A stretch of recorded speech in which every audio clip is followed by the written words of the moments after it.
1974లో జరిగిన తమిళుల సమావేశంలో అనేక మంది తమిళుల హత్యకు ప్రతీకారంగా ప్రభాకరన్ ఈ హత్య చేశాడు.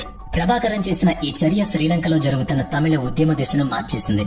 గతంలో తమిళ నాయకులు శాంతియుతంగా తమ హక్కులకు డిమాండ్ చేస్తున్నప్పుడు యూపీ ప్రభాకరన్ ప్రేరణతో చాలా మంది తమిళులు తమ అభిప్రాయాలను వ్యక్తీకరించడానికి ఆయుధాలను తమ మార్గంగా చేసుకున్నారు. శ్రీలంక ప్రభుత్వం ఆల్ఫ్రెడ్ దురా అప్పప్ప హత్యను తమిళ ఉగ్రవాదంగా భావించింది. ఆ తర్వాత తమిళులపై మరింత కఠినమైన చర్యలు తీసుకోవడం ప్రారంభించింది. అటువంటి పరిస్థితిలో అమాయక తమిళులపై పోలీసుల చర్యలు కూడా పెరగడం మొదలయ్యాయి. మరోవైపు తమిళులను రక్షించడానికి, తన డిమాండ్లను ఆమోదించడానికి పూర్తిగా ఆయుధాలతో కూడిన బలమైన సైన్యాన్ని సృష్టించాలని ప్రభాకరన్ అనుకున్నాడు. ఈ ఆలోచనే ఎల్టీటీఈ ఏర్పడడానికి కారణమైంది.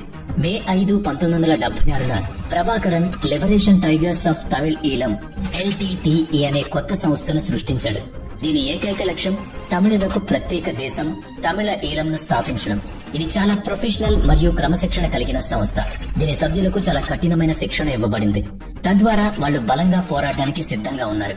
అతని కార్యకలాపాలు కూడా పెరిగిపోయాయి. తమిళ సమాజంలో అతని హోదా కూడా పెరగడం మొదలైంది. అతని సంకేతం మేరకు ప్రజలు తమ ప్రాణాలను సైతం త్యాగం చేయడానికి సిద్ధమయ్యారు. అతని ఇమేజ్ ఒక హంతకుడి నుంచి తన ప్రజల కోసం పోరాడుతున్న స్వాతంత్ర సమర యోధుడిగా మారిపోయింది. దీని కారణంగా అతడికి ప్రపంచవ్యాప్తంగా స్థిరపడిన తమిళ సమాజం నుంచి ఆర్థికంగా మరియు నైతికంగా బలం చేకూరింది. ప్రభాకరన్ తుపాకీ కాల్చే విధానం కూడా ప్రత్యేకమైంది. ఎల్టీటీఈతో కాల్పుల విరమణ ఒప్పందాన్ని ముగించి దాన్ని పూర్తిగా ముగించడానికి ఒక పెద్ద సైనిక చర్యకు ప్రారంభించారు. దీని తర్వాత 2007 మరియు 2009 మధ్య దేశంలో తూర్పు మరియు ఉత్తర ప్రాంతాల్లో భీకర దాడులు జరిగాయి. ఇందులో ఎల్టీటీఈ యోధులతో పాటు వేలాది మంది పౌరులు మరణించారు. ఆ ప్రాంతం మొత్తం శిథిలావస్థలో ఉంది. జనవరి 2009 నాటికి ఎల్టీటీఈ గతంలో కార్యకలాపాలు నిర్వహించిన కెల్లో నొచ్చిని కూడా స్వాధీనం చేసుకున్నారు.